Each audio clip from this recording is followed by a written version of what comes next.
Hello aspirants.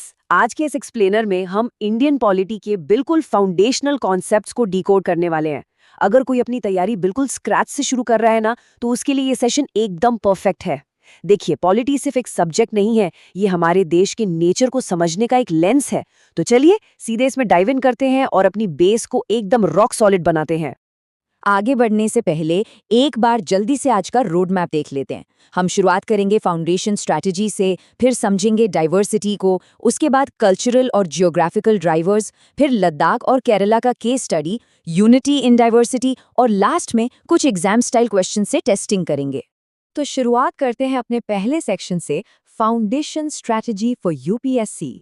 लेकिन strategy से पहले एक बहुत ही इंस्पायरिंग लाइन है।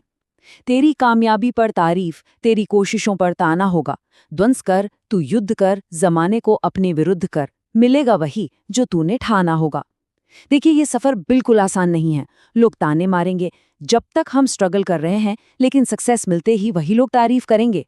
इसलिए अपना फोकस एकदम क्लियर रखना है। अब इस नंबर 75 पर ध्यान दीजिए। ये कोई रैंडम नंबर नहीं है, बल्कि पॉलिटी फाउंडेशन का असली ब्लूप्रिंट है। क्लास 6 से 12 तक की पॉलिटी एनसीईआरटी में एग्जैक्टली 75 क्रूशल चैप्टर्स हैं, और यही 75 चैप्टर्स हमारी तैयारी की नींव बनेंगे। इन्हें कवर करने के लिए हमने लगभग 50 से 60 डेडिकेटेड क्लासेस डिज़ाइन की हैं। ये पूरा सिलेबस न्यू एनसीईआरटी पर बेस्ड होगा। और इसका स्ट्रक्चर कैसा होगा? हफ्ते में 3 दिन पॉलिटी और 3 दिन हिस्ट्री। और हाँ, सिर्फ पढ़ना नहीं है, टेस्ट्स और रिवीजन सेशंस भी साथ साथ चलेंगे, ताकि जो भी पढ़ा जाए वो दिमाग में एकदम फिक्स हो जाए। चलिए अब आते हैं दूसरे हिस्से पर, अंडरस्टैंडिंग इंडियन डाइवर्सिटी। अब ये डाइवर्सिटी या विविधता आखिर है क्या? इसका सीधा सा मतलब है लोगों के बीच के अलग अलग डिफरेंसेस। ये अंतर धर्म, भाषा, क्षेत्र, परंपराओं, पहनावे और यहाँ तक कि रोजमर्रा के आम व्यवहार में भी हो सकता है। बस आसान शब्दों में ये इस बात का सबूत है कि अलग अलग ग्रुप्स के लोग कैसे जीते हैं, क्या खाते हैं और कैसे सोचते हैं। कुछ नंबर्स देखते हैं। इंडिया में 1600 से ज्यादा अलग अलग भाषाएं बोली जाती हैं। दुनिया के 8 सबसे बड़े धर्मों के लोग यहाँ रहते हैं। पहनावा तो हर स्टेट में बदल ही जाता है। और एक सबसे इंटरेस्टिंग बात बताऊं, त्योहार। एक ही फेस्टिवल जैसे मकर संक्रांति को ही ले लीजिए, देश के 10 अलग अलग स्टेट्स में अलग अलग तरीकों से मनाया जाता है। यही तो है असली डाइवर्सिटी। अब बढ़ते हैं आगे, कल्चरल और जियोग्राफिकल ड्राइवर्स की तरफ। आखिर ये डाइवर्सिटी आती कहाँ से है? इसके 2 मेन रीजंस हैं। पहला, कल्चरल इन्फ्लुएंस यानी सांस्कृतिक प्रभाव। जब लोग माइग्रेशन या ट्रेड के लिए एक जगह से दूसरी जगह जाते हैं, तो उनकी पुरानी और वहाँ की नई कल्चर्स आपस में मिक्स हो जाती हैं और एक नई ट्रेडिशन बन जाती है। और दूसरा रीज़न है ज्योग्राफिकल फैक्टर्स। किसी जगह का क्लाइमेट कैसा है, वहाँ की मिट्टी, पानी, मॉनसून कैसा है, ये तय करता है कि लोग वहाँ सर्वाइव कैसे करेंगे, उनका फिजिकल अडेप्टेशन कैसा होगा। इस चीज़ को थोड़ा और डीपली समझने के लिए एक केस स्टडी देखते हैं, लद्दाख वर्सेस केरला। शुरुआत करते हैं लद्दाख से। ये जम्मू एंड कश्मीर के ईस्टर्न पार्ट में एक कोल्ड डेजर्ट है। यहाँ की ज्योग्राफी सच में बहुत हार्श है। बारिश ना के बराबर, इसलिए खेती लगभग नामुमकिन, और फ्रीजिंग ठंड की वजह से ज्यादातर समय बर्फ जमी रहती है। ऐसे में सर्वाइव करने के लिए लोगों को भारी ऊनी कपड़े पहनने पड़ते हैं। और इसी ज्योग्राफी की वजह से ये जगह अपनी पश्मीना बकरियों और शॉल्स के लिए वर्ल्ड फेमस है, जिसे बाय द वे 2013 में जीआई टैग भी मिला था। अब इसके ठीक ऑपोजिट चलते हैं साउथ इंडिया यानी केरला। यहाँ का कोस्टल मैरीटाइम क्लाइमेट काफी माइल्ड है। केरला का भूगोल इसे दुनिया भर के सी ट्रेडर्स के लिए एक हिस्टोरिक हब बनाता है।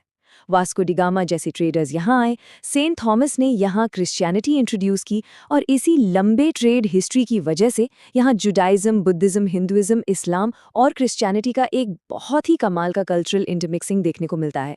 तो अगर दोनों को कंपेयर करें, तो एक तरफ लद्दाख है जहां आइसोलेशन, भारी ऊनी कपड़े और मीट या डेयरी वाली डाइट है। दूसरी तरफ केरला है जहां कोस्टल वेदर के हिसाब से हल्के कपड़े पहने जाते हैं, ट्रेड पर फोकस है और दुनिया भर का कल्चरल अमेलगमेशन दिखता है। ये कंपैरिजन बिल्कुल परफेक्टली इलस्ट्रेट करता है कि ज्योग्राफी किस तरह हमारी लाइफस्टाइल को शेप करती है। चलिए अब आते हैं अपने नेक्स्ट सेक्शन पर, concept of unity in diversity. Pandit Jawaharlal Nehru ji ने अपनी किताब द डिस्कवरी ऑफ इंडिया में एक बहुत ही गहरी बात लिखी थी। उन्होंने कहा था कि ये एकता कोई ऐसी चीज नहीं है जो बाहर से हम पर थोपी गई हो, बल्कि ये कुछ बहुत ही गहरा है, जिसके अंदर विश्वास और रीति रिवाजों की सबसे व्यापक सहिष्णुता का अभ्यास किया जाता है। यानी अलग अलग कल्चर्स को अपना लेना हमारी सबसे बड़ी स्ट्रेंथ है, कोई वीकनेस नहीं। और इस यूनिटी का एक और माइंड ब्लोइंग फैक्ट देखिए, गुरुदेव रविंद्रनाथ टैगोर ने सिर्फ इंडिया का नेशनल एंथम जनगण मन ही नहीं लिखा, बल्कि बांग्लादेश का आमार सोनार बांग्ला भी कंपोज किया था। खैर, ये इस बात का एक बहुत ही सॉलिड प्रूफ है कि इस पूरे रीजन की कल्चरल एक्सप्रेशंस एक दूसरे से कितनी डीपली कनेक्टेड हैं। ओके, अब टाइम आ गया है अपना नॉलेज टेस्ट करने का। Testing exam knowledge. ये रहा पहला प्रैक्टिस क्वेश्चन, जो असर्शन रीजन फॉर्मेट में है। असर्शन है रीजन्स अपनी यूनिक हिस्ट्री की वजह से डाइवर्स बन जाते हैं, और इसका रीजन दिया गया है कई अलग अलग कल्चरल इन्फ्लुएंस ने उनकी लाइफ और कल्चर को शेप करने में मदद की है। जरा सोचिए, क्या रीजन की हिस्ट्री और वहाँ के कल्चरल इन्फ्लुएंस में कोई डायरेक्ट कनेक्शन है? तो आंसर ब्रेकडाउन देखते हैं। असर्शन और रीजन दोनों एकदम ट्रू हैं, और रीजन असर्शन को करेक्टली एक्सप्लेन भी कर रहा है। हमने केरल वाले एग्जाम्पल में देखा ही था कि कैसे आने वाली अलग अलग कल्चर्स ने वहाँ की हिस्ट्री और डाइवर्सिटी को शेप किया, राइट? आप देखते हैं दूसरा सवाल। यहाँ 2 स्टेटमेंट्स हैं। स्टेटमेंट 1, डाइवर्सिटी तब आती है जब लोग अपनी लाइफ को ज्योग्राफिकल एरियाज के हिसाब से अडेप्ट कर लेते हैं। स्टेटमेंट 2, समुद्र के पास रहने वाले लोगों का लाइफस्टाइल पहाड़ों में रहने वाले लोगों के बिल्कुल सेम होता है। लद्दाख और केरल वाले पॉइंट को दिमाग में रखिए और सोचिए। तो आंसर है सिर्फ स्टेटमेंट 1 करेक्ट है, स्टेटमेंट 2 पूरी तरह से गलत है। हमने अभी डिस्कस किया था कि कोस्टल एरियाज यानी केरला की लाइफस्टाइल माउंटेन एरियाज यानी लद्दाख से एकदम ऑपोजिट है। दोनों का वे ऑफ लिविंग सेम कैसे हो सकता है ना? चलिए, एक आखिरी सवाल लद्दाख की ज्योग्राफी से जुड़ा हुआ। स्टेटमेंट 1, ये जम्मू एंड कश्मीर के वेस्टर्न पार्ट में एक डेजर्ट है। और स्टेटमेंट 2, हेवी रेन की वजह से यहाँ हाई एग्रीकल्चर पॉसिबल है। थोड़ा ध्यान से सोचिए, अभी थोड़ी देर पहले ही हमने मैप वाले फैक्ट्स डिस्कस किए थे। देखिए, इसका सही आंसर है कि ये दोनों ही स्टेटमेंट्स फॉल्स हैं। लद्दाख JNK के ईस्टर्न पार्ट में है और वहाँ बारिश नहीं होती, इसलिए खेती ना के बराबर है। तो बस इस एक्सप्लेनियर को एक मेंस प्रैक्टिस प्रॉम्प्ट के साथ खत्म करते हैं। सोचिए और 30 वर्ड्स में लिखिए, क्या यूनिटी इन डाइवर्सिटी इंडिया को डिस्क्राइब करने के लिए एक सही टर्म है? आज हमने जो केरला, लद्दाख और नेहरू जी के कोट्स डिस्कस किए हैं, उनका यूज करके एक परफेक्ट आंसर लिखने की कोशिश जरूर कीजिएगा।